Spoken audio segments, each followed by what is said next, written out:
Peanut.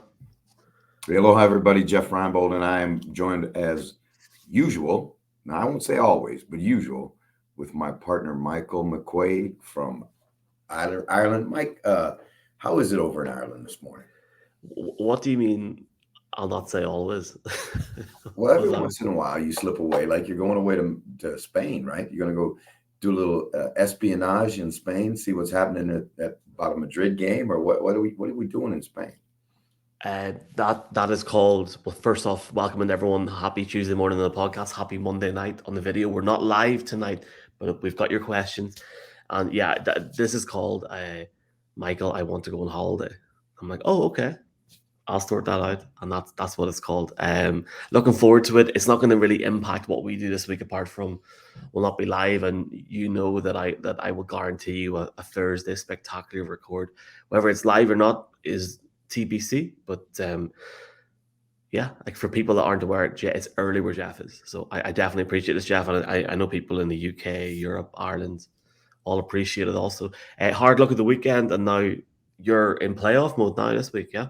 Yeah, we got to go back to Montreal this weekend. We didn't get it done. We lost 22-20 this past weekend to Montreal, and got to go back and play first round of the playoffs against them again. It's kind of a weird situation. It happens in the NFL sometimes too, where you play your final game of the regular season against a divisional opponent, and then because you're a wild card team, which is what we are, you have to go back to their place the next week and play them again. So it was, one of those games of, do you show this or do you hold it for the playoffs? And, do you rest players? And it was just a game to get through. And now it's a game to stay in. And, it's single elimination football. And anytime you're playing single elimination football, the stakes are always higher.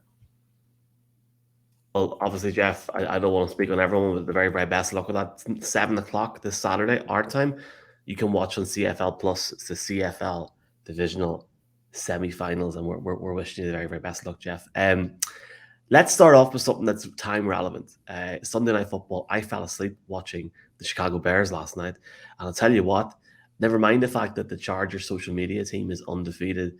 Are they going to put that woman in the crowd every game now? Because this is turning into.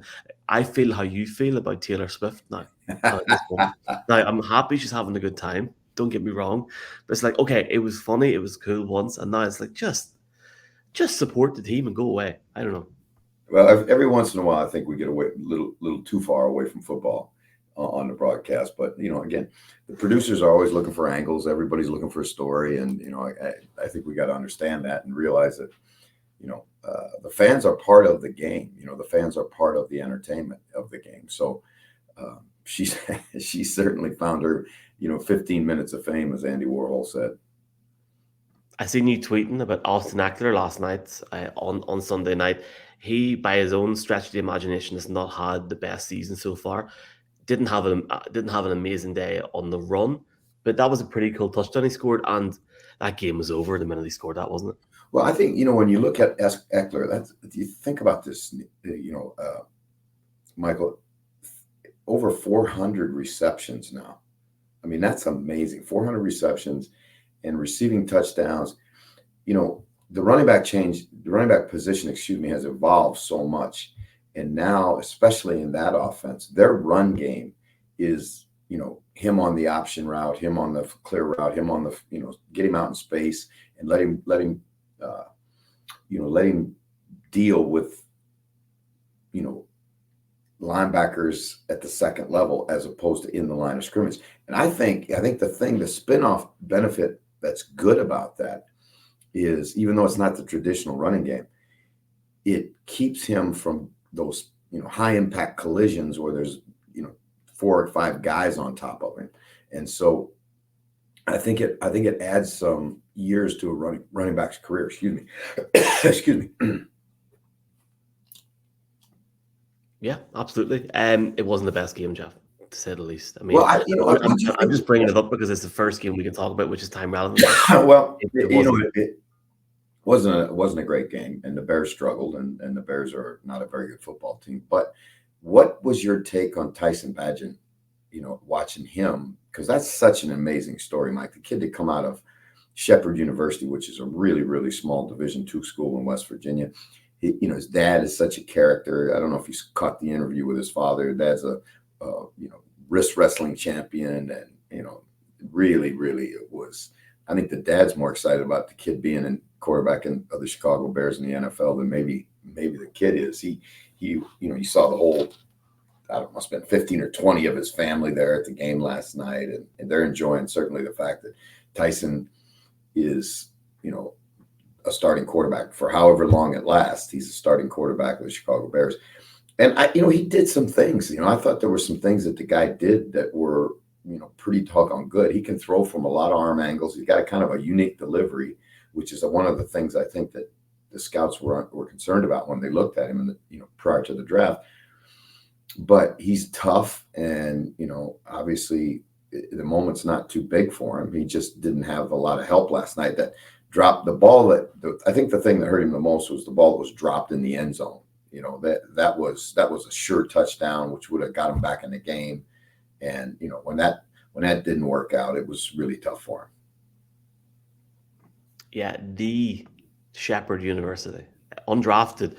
Look, it's a great story. I was impressed with his performance last week against the Raiders, and I wasn't sure what to expect against the Chargers. I think when you're going up against that much offensive firepower, it's very difficult to hold it down. There was some signs on Sunday night, but I think overall for me I'd say the Chargers players were happy that number one wasn't on the field, to be honest. It'll be interesting to see how many more chances he gets. But, you're talking about Tyson coming in last night. We had Taylor Heineke. We had Brett Rippon. We had Danny DeVito's son in New York. It was a bit of a weird week for the quarterbacks. How about Will Levis throwing 4 touchdown passes? Jeff, should we crown him? Should we crown him right now? No, wait. Saying the Steelers on Thursday night. You're the overreaction king. You either crown Jeff, him. Jeff, a man that described, I put a TikTok out, I'm going all young and hip here. It's got 5,000 views. He described that the brown spots on the bananas were scared of him. He took mayo in his coffee, and now in his debut in the NFL, he's 4 passing touchdowns. Have the Titans got their man? Is the big question from Mr. Jeff Reinebold. Well, I think there's a lot of, obviously there's so much hype about it, and that would be a fantastic get if he can be the guy right now.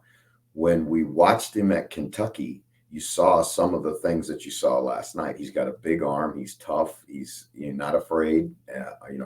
When I say not afraid, not only not physically afraid, he's not afraid to go out there and make a play. And, it's going to come back and bite him like it does all rookies when the tape travels and people get a chance to game plan him. But I think for right now, that's certainly, if you're a Titans fan, what a breath of fresh air. And to see that offense, get a spark, which it needed. And, what's going to happen with Tannehill, we don't know. But certainly anytime you draft a young quarterback and he comes out and throws 4 touchdowns in his debut, that's a pretty good day. Let's, in our old age for both of us, use our skills here. Whoa, go back there a little bit. Jump back in. I class myself as getting a wee bit older. So I'm saying, this is where for people on the podcast, Jeff, this is where Michael's away most of the week. Let's get content for Instagram this week. Jeff, without talking about the Steelers, Thursday Night Football, Titans going into Pittsburgh, Will Levis coming off a 4 touchdown performance. What does he have to do you feel, to continue to silence any doubters that he may have in Tennessee? Because after that performance last week, I don't think he has any. The first thing Will Levis needs to do is stay away from TJ Watt. That's the first thing he needs to do, because TJ is a career wrecker. He could bring that kid down to earth real fast. That Steeler defense is good. Although you look at the back end of that Steeler defense, and they play so much zone that they will give up yards, and they don't give up a lot of big plays, but they'll give up yards. And I think that's where he's got to work. If they can fool him with some zone exchanges and, show him one look and play something else after the snap, I think they're going to need to do some of that stuff and get him to hold the ball a little bit, because he will hold the ball because he wants to make a play. And if that's the case, I think they'll have success against him. But, he certainly going into Pittsburgh, right? You're talking about it's a great environment. It's an unbelievable place. If you want to make a name for yourself in Pittsburgh against that defense. Some really good games come up in week 9, which we'll talk about on our Friday morning or Thursday night broadcast when Jeff makes his picks. I should really start making a running total of these picks. Well, how about the game tonight? I mean, we're talking about I think this is going to be a great game. The Lions against the Raiders, I guess. Yes, for people on the video, we've got Monday Night Football coming up tonight as Jeff rests in the darkness of his office, and for people on the podcast, last night was the Raiders against the Raiders against the Lions. For people on the podcast, I'm just going to say I think the Lions win this easily. Jeff, tell me I'm wrong. Well, first of all, let's address the thing about the darkness in my office. I'm not in a cave. I'm not, right? I'm in my office. But we have these lights here, and they are like, I don't know, it's like interrogation lights at Stalag 13. You know, I mean, it's like they're this. They're so bright. They're so bright that you can't, I swear to God, like my eyes, I got to put sunglasses on in my office. And so until the sun comes up, and it is now probably about an hour and a half before the sun even gets up. So it's a little dark in here, but I'd rather have that than, like feeling like I have to tell all the secrets of the, U.S. missile program or something. Is Tim Hortons open at 5 a.m. in Canada? Yes, it is. But it was not 5 a.m. when I came in this morning, so I have yet to have a coffee. So I'm a little, dull around the synapses. You're putting me to shame because I'm 4 hours ahead of you, and I feel like that. So I'll say no more. I feel like there's so much we need to talk about from week 8. I guess first off, we should probably lay on the fact that when people are listening to this on a Tuesday morning, we're expecting the news to come out, Jeff, is of Kirk Cousins and the Achilles, and you were driving your car and FaceTime me, and this happened at the same time. Yeah, I'll never forget this. Is he done? He must be done for the Vikings now. Well, I think he's done for the season, obviously, but it'll be interesting to see what the Vikings want to do. That's a big, big contract, and you feel for them because here they go. They just get back to where they're really starting to play some good football and looking like they're going to be a factor in that division. And lo and behold, on a non-contact injury, I don't know what it is, Mike. I'm really like, this Achilles thing is a complete baffler to me because, in the day that I played, an Achilles tendon injury, nobody got that. That was a middle-aged man's, injury, from, you get when you're in your 40s or 50s. And now these guys are popping Achilles tendons just all the time. And it's crazy. I don't know what it's the turf, it's the shoes they're wearing or what but there's gotta be a reason for it because there's way, way, way too many of them. In women's football, women's soccer, because of the added popularity of it now, which is great to see, they're playing a lot more games. And over the last 68 months, the amount of female players in soccer that have tore their ACLs is atrocious. And there's people calling it down to the schedule, down to the field. But in the NFL, like we spoke last night about hybrid turfs. It's hard to sort of know. Like I had Connor on who plays a bit of ball on the podcast, and we're just sort of talking about what it's like to play on different surfaces. But the Packers have got an SIS hybrid field, like a soccer field, and I would just wonder if that might be the case. It's artificial turf. It's been talked about not even this week. It was talked about a month ago. It was used as an example of how the rest of the league should follow. This game on Sunday in Frankfurt is being played on a special, only installed hybrid turf. And if I'm Mahomes or Tua, I'm terrified now. But I feel for Kirk Cousins, Jeff, because he's a great guy, and like that could be it. Like he literally he could be a free agent this year. Well, again, it's football, right? And I'm not dismissing it because it is alarming. The trend is alarming. And again, there's got to be an answer. And we talk all the time about player safety, and they change the rules in the interest of player safety, all of these things. But here we are with a problem now we've had two of the premier quarterbacks in the league go down with this injury, and we're 8 games into the season. And, it's not just the quarterbacks, it's across the league. And we got to find out what the cause is. There's got to be a cause, because it's an injury that you just for years and years didn't get. Not to jump on different topics, Jeff, but if you've ever felt like agnostic, or you ever questioned life or the afterlife, as a Broncos fan, I have for many years. I can't believe they beat the Chiefs on Sunday. I can't How believe about it. the way they beat them, though? I mean, the Chiefs defense played really well, but all of a sudden, this Broncos defense that gave up 70 points to the Dolphins holds the Chiefs. Like, I've never seen the Chiefs offense and Pat Mahomes be held like that. And Well, it came out, Jeff, that Mahomes had flu about an hour before, 2 hours before the game. Now, I remember, not to go down a certain pathway or avenue here, 18 months ago, we were sitting on a Wednesday, Thursday going, is this player going to get COVID or not? Will he be playing at a certain point? Hypothetically, he has not got the flu. I'm just like that. Let's just put that out there for a second. Let's say Mahomes has got COVID. And I know any team would not do that to a player, or I'm going on a whole where are different you level. going with this one? Are you saying that he's got COVID? Yeah, the first thing I thought when I see Mahomes had the flu was, because COVID's going around. Like my wife's got it right now, right? But it's more now like, he did not look fully up to it yesterday. But more so, Jeff, I seen Chiefs fans screaming for a receiver on social media. Get us someone else. We need somebody else. And the trade deadline's tomorrow, and it's like, what's going to happen here? Yes, the Broncos done very, very well in defense, and they end the streak. I remember watching that last game they played. I was saying on the other podcast in Arrowhead on Thursday Night Football in 2015, when the Broncos stole a victory in Arrowhead. I'll never forget it. And it's hard to believe that Alex Smith and Peyton Manning were the starting quarterbacks that day, and it took them that long to beat them. So yes, I'm delighted, but as a fan, I'm like, it shouldn't have took that long. It shouldn't have took that long. But Mahomes did not look up to it. They're not coming into Frankfurt until Friday.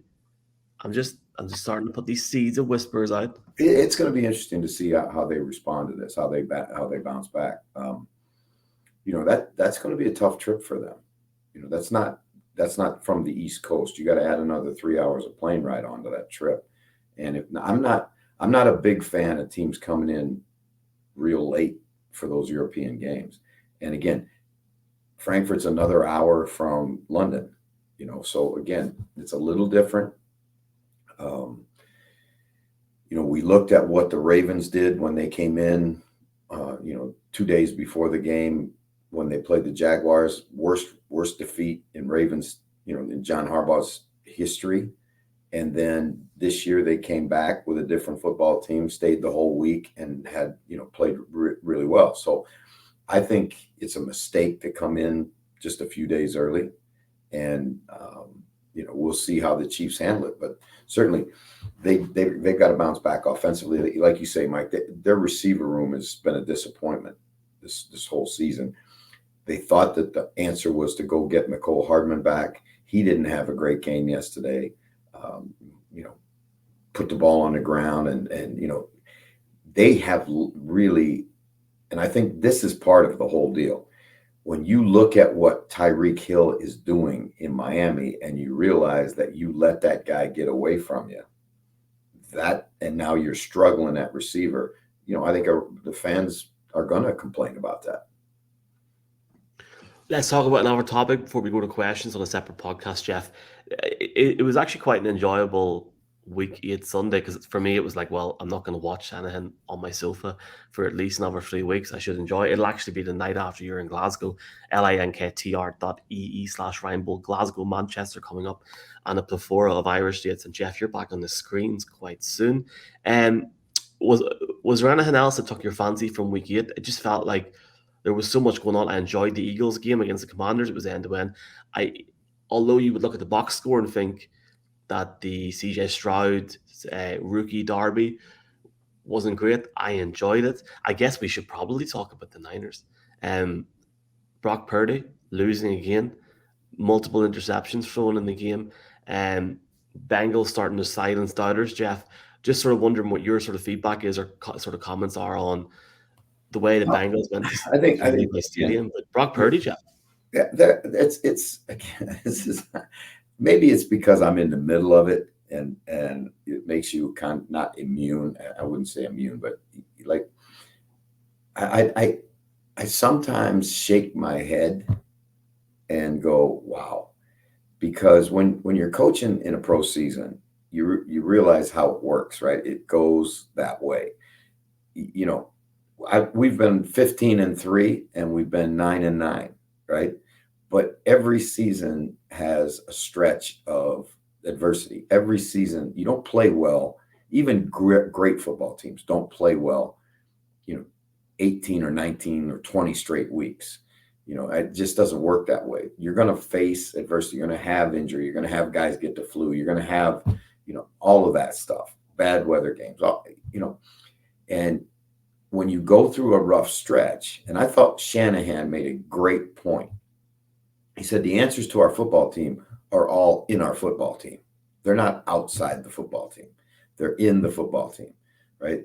They've got to get some things squared away on defense. Their defense has regressed a little bit. They didn't play very well yesterday. Purdy's regressed a little bit. He hasn't played very well I shouldn't say that.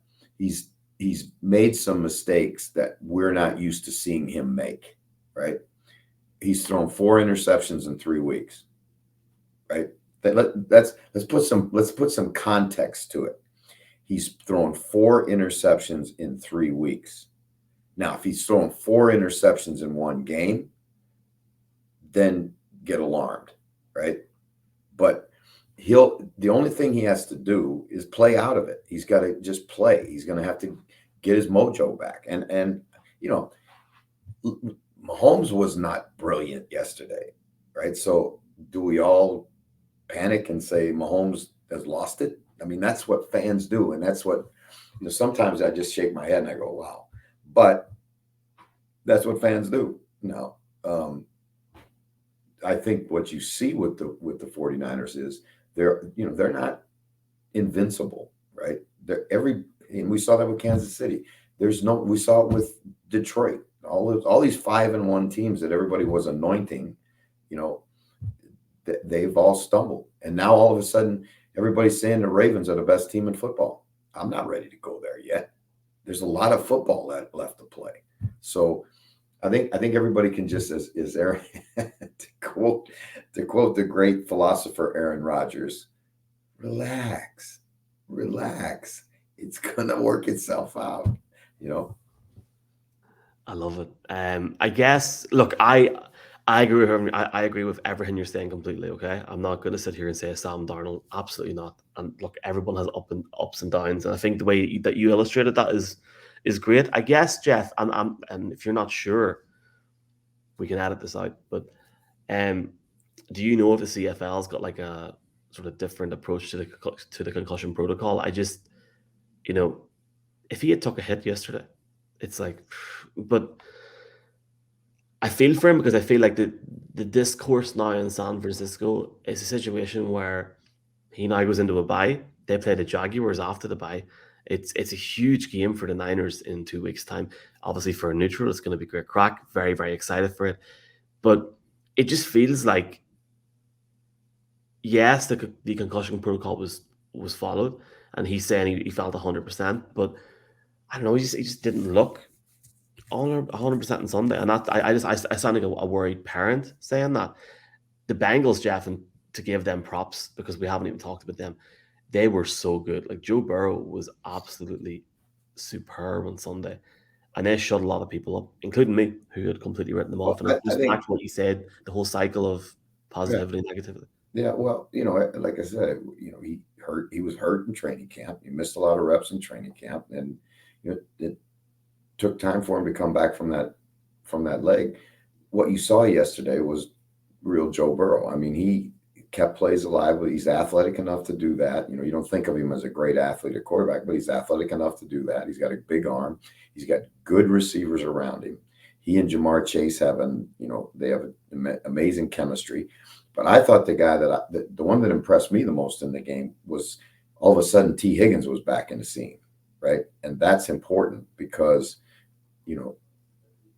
Jamar Chase is at his best and Joe Burrow is at his best when there's a second receiver in the mix. And T. Higgins has been that guy.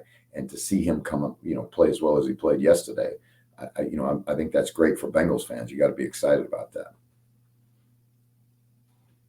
I'm excited about talking to you, man. Appreciate that. Do you want to send us out and we'll go start getting questions? All right. Let's throw a prop to 888 Sport, who sponsors this podcast. They are official gambling partner of the National Football League in both Ireland and the UK. Sponsors of this podcast, sponsors of our tour. We are getting ready. Mike, I noticed on social media, Glasgow tickets are moving fast. How are we doing with all the rest of it? It's going well. We should have a venue for Glasgow announced over the next couple of days. I thought we are going to announce it at the weekend. Not yet. Very soon. So thank you to everyone for their patience on that there. Really excited for it, Jeff. I'm going to have to get you a flight sorted this week. Well, I'll tell you what, I'm excited to get up there. And, Glasgow has always been such a hotbed of NFL fans, and, all of Scotland is. And they're very proud people, and, they wear their Scottishness on their shoulders, and I love it. I love it. So we're looking forward to being there. But for right now, we're going to say aloha and mahalo for joining us, and we're going to take questions in the next segment. Whenever I turn the lights on, this video is still on, in case you're wondering. When I turned the lights on in my room, you got a bit brighter, Jeff. It was lovely to see. I feel for you. I know you need coffee. For people on the video, start off the questions, my man. Go for it. Hey, aloha, everybody. This is Jeff Reinebold. We're taking your questions. I'm here with Mike McQuaid, and we're here to hear your takes, your rants, your thoughts about your football team, the National Football League, and football in general. Here, sponsored by 888 Sport, the official gambling partner of the National Football League in both Ireland and the UK. Michael, what do we got for questions today? First off, how you doing? You good? You feeling funky fresh, Jeff? I don't know if I say funky fresh. I got to get some coffee in me this morning before I feel funky fresh, but I'm feeling good. I'm going to use my producer's playoffs. Here, can you imagine? We went through a whole Monday/Tuesday review without saying it's lunes. I'm so proud of myself. Did you lose that guy somewhere along the way, or no? I completely forgot about him, so I'm devastated because we had a good thing going each week. I want to selfishly start, Jeff, because I seen you tweet about this. I'm going to go in first here, and we've got a load of questions. So thank you everyone for getting your questions in. And sorry we're not live this week. We will be back live for the rest of the season after this week. Just I'm whipped and I have to take my wife on holiday. So I'm saying that because she went to go buy coffee. So thank you for her. Jeff, you put a tweet out about throwback uniforms and the Seahawks, especially. I think you had the one of, was it Tyler Lockett running out? For you, as someone that's watched the game and coaching the game for a considerable amount of time, what do you think is the most classic uniform or classic throwback that the NFL has? Okay, I think it really comes, they're all beautiful. Right. And the thing about the throwbacks and where it's such a tremendous thing, I think personally, is when you see those jerseys, it takes you back to those teams and those players. And, when I saw the Tennessee Titans in their old Houston Oilers uniforms, and I could see, Warren Moon, right? And you could see Alonzo Highsmith, and you could see, all those great Love You Blue, Earl Campbell teams, and all, Dan Pastorini, and on and on and on and on and on. And then the same thing was true with the Seahawks. When you saw those old Seahawk uniforms, Chuck Knox and Ground Chuck, the offense, and Steve Largent, and it was just all really, really, really nostalgic and really cool, I think. And actually, I think a lot of those uniforms, maybe the best football uniform of all time,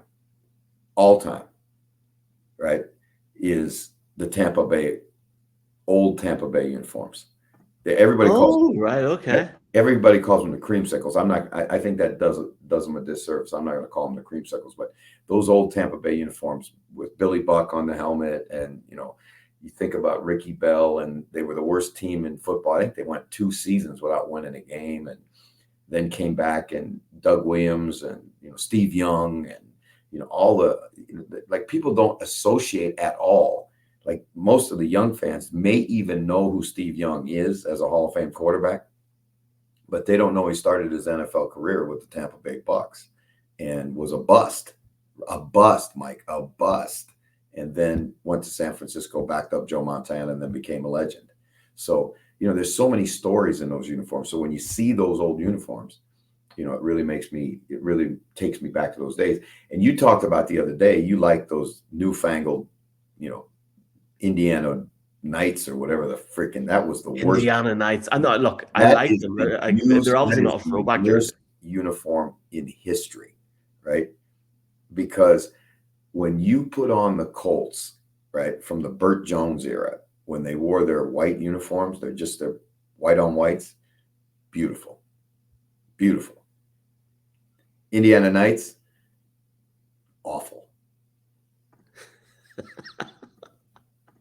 Oh, I've missed these shots, man. Shout out to to all the Colts fans on the podcast. I'll just very quickly say, I don't, and you're going to go mad at me now. I don't like the Bucks. I don't like it. I don't like the uniforms. I don't like those throwbacks. Oh, those are such classics. Such classics. I don't know what I don't like it. I mean, maybe that's just me and my sheer ineptness. I want to give a quick shout out before we continue. We've got loads of questions. I want to give a quick shout out to the UK and Irish Jets who had their first ever watch party in Dublin last night or on Sunday night. All right. It looked unreal, Jeff. It looked like really, really good crack. Pity about the game. Obviously, not for them because I'd say they'd be happy enough after the game. But just great to see continued meetups happen across the UK and Ireland. So shout out to them. Let's go first off. Let's go with Richard Garland, I think he's from Ireland. Yeah, he is. Can the Saints contend in the NFC if the offense clicks like it did on Sunday, along with the good defense that they already have, Jeff? I just don't have faith in Dennis Allen when it counts. I mean, the defense was leading the league in penalty yards, I think, going into yesterday. Yeah, their defense is, I think, very good. Now, they take too many penalties, like you said, but I think at one point, very, very recently, they were the 4th-ranked defense in the National Football League. They've got good football players on that defensive side of the ball. What I thought, and I hear what he's saying, the issue for a lot of Saints fans was, they started to, Carr has this reputation of being check down Charlie. I mean, he won't throw the ball down the field. He dumps it off to the back too much. Well, think about this now. Think about this. Who's the back he's dumping it off to? That's a pretty good football player. Alvin Kamara. Yeah. And so I don't think it's a bad thing to put the ball in a good player's hands, right? Now, what you did see yesterday was he can push the ball down the field and they can get some vertical plays in the passing game. And that offense did look like it had gotten a spark. And, again, I wish sometimes that people understood how difficult it is to just go from a system that you've been in almost your entire career. Then you go to a new system like he had to go through with Josh McDaniels, right? He'd been a West Coast guy his whole career. Then Josh McDaniels comes in with his version of offense. Now he goes to the Saints for Pete Carmichael's version. It's a whole different thing. The terminology is different. The steps are different. The reads are different. The timing's different. That doesn't, I mean, especially when, you don't get no contact in training camp. You get no contact on the field, right? And then all of a sudden you're in a live football situation. Continuity on offense is hard to get. And so it takes time. And I think what we're seeing now is the Saints starting to come out of that period of, where they're just kind of not quite in sync. And if they can play like they played yesterday, I think they are a contender. Your man, my man, Clive Underhill from England. Halfway in the season, who do you have as offensive player of the year, defensive player of the year? He's going to say AJ Brown, Myles Garrett. It's early, Jeff. I'm going to use my best Jeff Reinebold impression. It's early. Everything changes every week. What do you think? I think Myles Garrett, certainly, you look at what he's been able to do. He has turned into a true game record. And now he's just I think, getting the notoriety he deserves. TJ Watt's having a fantastic year. There's a bunch of guys that are playing extremely well. But I think that when you look at those awards are splash awards, right? So if you're gonna get that award on defense, like Fred Warner's a great football player. You got to go a long way to find a better football player than him. Well, he's not going to have 18 sacks or whatever. And those are the things that, you got to have splash plays to win those awards. Offensively, I would have said obviously Mahomes would be one of those guys you'll talk about. If Burrow can continue at the pace, if he plays like he played yesterday, he'll be in that conversation. Obviously, Jalen Hurts will be in that conversation as long as he doesn't throw too many interceptions. I mean, it's just the way those things are. Tyreek Hill, to me, I mean, golly, every time I don't know what you do with him, right? Because you can't play man-to-man on him, and you say, okay, we're just going to play double zone to him. Well, they got so many ways that they can get him across the field, even though you have, quote, one on the line of scrimmage and one over the top of him. That's all good as long as he's running straight up the field. But when he starts running those long crossing routes, which he's really good at, and Tua finds him. Tua throws a beautiful deep ball. I don't know how you cover the guy. Really, I seriously don't. He's inevitable. I think that's the best way to say it. Like I think it's sort of with him and AJ Brown, like the two guys where you're like, just let them score. It's like just let them score. That's what's so tough on fans, right? And the Chiefs fans, you were talking in the other show about the Chiefs fans going viral on social media about, we got to get a receiver, we got no receivers, da da da da da da. Well, it's really difficult when you look at a guy you let go, to another team is tearing up the league. The same thing's true. Think about what the Titans fans are thinking right now. I mean, A.J. Brown, Compton, Byard, right? They got to be wondering what's going on. I mean, those are really good football players. That's a hell of a catch by AJ Brown. I think he's done it twice, but that first catch for the first touchdown he got, Jeff, was just stunning. In fact, I have it. Jeff, look. Do you ever see that TV show where it's like, here's something I prepared earlier? Yeah, look, I've got it right here. How he done that? And that doesn't even give it away, but he literally, like, as I pull my fat fingers in the screen, how he caught that ball and brought that down was sensational. You know what? That technique right there is something that great receivers practice. Emmanuel, and when I had Emmanuel and Cole, they would work every day on catching the tip of the ball with their hand like that. Because if you're going to make a one-handed catch, especially on a deeper ball where the ball has more velocity, that's the way to do it, like that. And that's an example of great technique. Okay, we've got a few questions. Your friend Flackers came in. Man.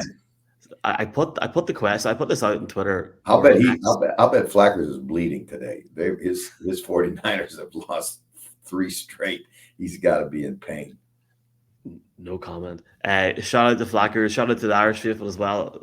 Niners fans, very interactive wherever you are. We definitely appreciate it. Saying, Jeff, I put the post out on social media. You seem to get more traction whenever the games aren't on, whenever people are hurting the next morning. Flackers was saying, can you see the Niners making a coaching change at DC during the bye week? There are rumors of discontent between Shanahan and Wilkes. Players are unhappy with the schemes being called. I mean, that would be crazy if that happened, wouldn't it? Well, I mean,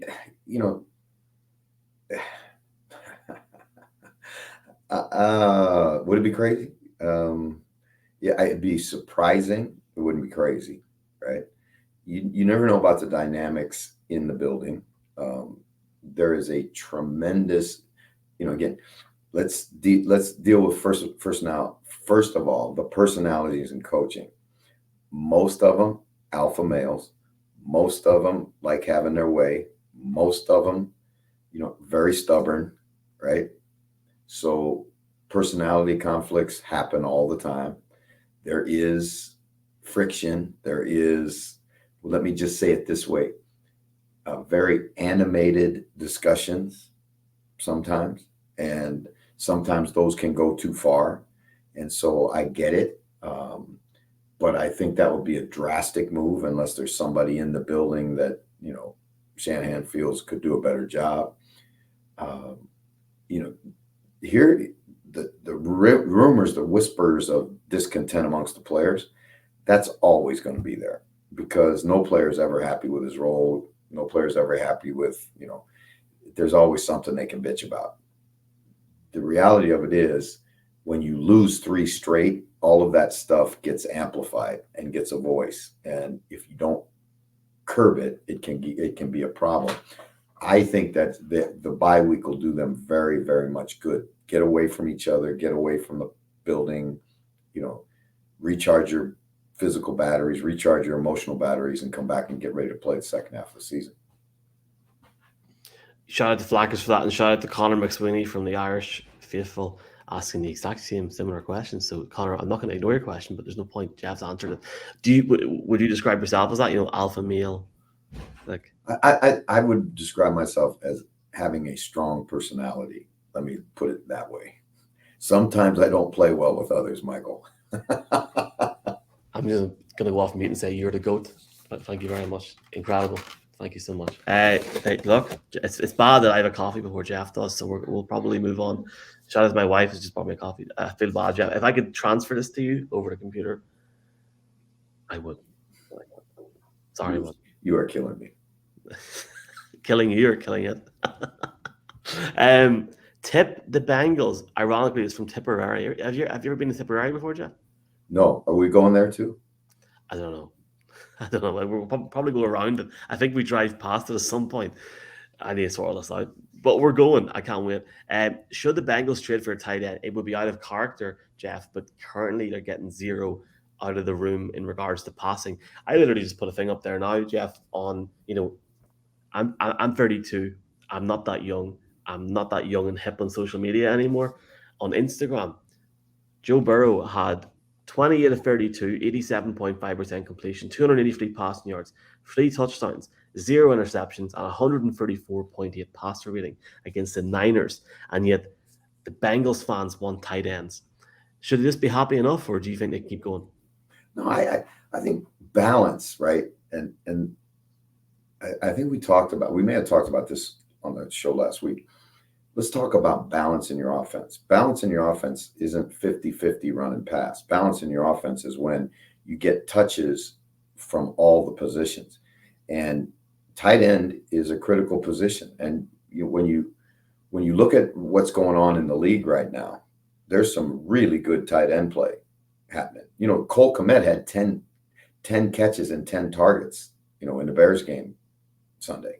So, you don't think about Cole Kmet as being a highly productive receiving tight end, but you look at Laporta and you look at, Kincaid and you look at all of the Dalton Schultz has played really well. I mean, so that position is really, really vital in a well-balanced offense. And I agree that, if you're in Cincinnati, you want more from the tight end position than you're getting out of the tight end position right now in terms of receiving the football from Joe Burrow. One more question, my man. Are you ready for it? I'm ready. Okay, here we go. It is from Dave. Dave is from Scotland. You better come to this meetup, Dave, in a few weeks. What would you do if you're the Vikings? Do you go aggressive, Jeff, for another quarterback, or build up draft capital at the trade deadline and move up the board for a shot at a new quarterback? I think, Jeff, one of the things that might change between us recording now and this podcast going out could be, I don't know, Mike White coming in, trade, low key. Maybe Tom Brady might come back. I don't know. But do you think the Niners will do anything crazy? Or sorry, do you think the Vikings will do anything substantial in terms of their quarterback, or just sort of get through the season now? Well, I think there's going to be a couple things that'll factor into all this. First of all, what's the diagnosis on Kirk Cousins long term? What do the doctors say? Right? They'll take that into consideration. Then I'm sure they'll have discussions with Cousins' agent about what's it going to take to get him under contract again, right? He had a huge contract with all kinds of guaranteed and, no trade clause and all kinds of stuff. Now he's damaged goods is the way I describe it. And so his bargaining power isn't as strong as it was when he negotiated that contract. So I think that contract's going to change. It may be more friendly to the Vikings, and they'll say, hey, Kirk Cousins is a good quarterback. I mean, he's a really, really good quarterback, and there aren't that many of them out there. And so if you can get him back, he's a guy again, there's a lot of reasons why. I don't think, frankly, that, you talk about they'll go aggressively after a new quarterback. Who? I mean, who? I mean, that's the question. That's the thing. Like I seen a list last night. There isn't really anyone that stands out. No, you could maybe bring in Teddy Bridgewater or something like that there, but I mean, it's not going to happen. Like there's no big name that you can go like, oh, okay. You could maybe go to Tennessee and be like, can we have Malik Willis, please? Potentially, but that's not going to fix anything anytime soon. And I don't think Malik Willis is the kind of quarterback they want in that offense. You scratch your head for guys, right? I mean, really do. There aren't that many of them walking around the planet. It's not like you can drive to Glasgow and pick up a couple. I mean, it just doesn't work that way. So certainly this is devastating to the Vikings. And, because like I say, I think the sad part about it was you could really see them starting to play better. And, the Lions are not out of the woods. Like, you know what I'm saying? The Lions haven't been crowned yet. And the Packers are struggling. And it's a division where Chicago's not very good. They had a chance to be a wild card team. Now, I don't think that's going to be the case. I've got one more from Fred Flunk. I mean, if you want to ignore Fred, you can, Jeff. No, absolutely. Fred's a good dude, and I would never enjoy that. I'm joking, Fred. I'm joking. Should Dallas trade for a cornerback or a running back? Well, Dallas got a quarterback sitting on their bench right now that that they need to see whether the guy can play, right? Because there were a lot of people that really liked him coming out of college, and he got drafted real high, and but he hasn't had a chance. He hasn't really had an extended run, and they're still figuring out who he is, right? And it's hard to do that during the season, but that's what it is. I don't. If the Cowboys were to go after a running back, I could understand that one. Particularly, I thought Henry was a potential landing spot, or Dallas was a potential landing spot for Henry, because I think that would have been a nice little marriage. But it doesn't look like that's going to happen. Like the Titans have said they're not going to trade him.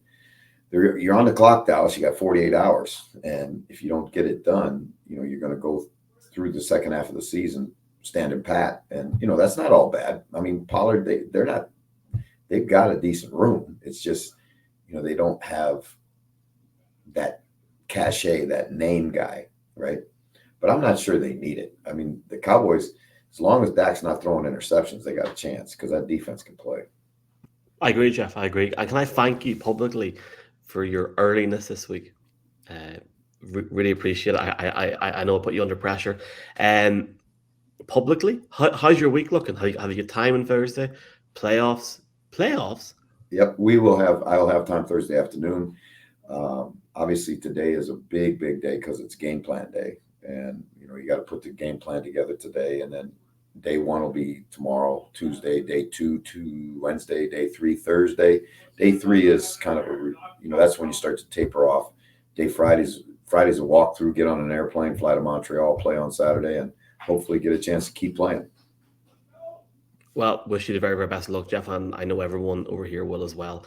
Thanks to everybody for getting their questions in pre-live. We'll put this out on Monday Night Live as well. Monday night!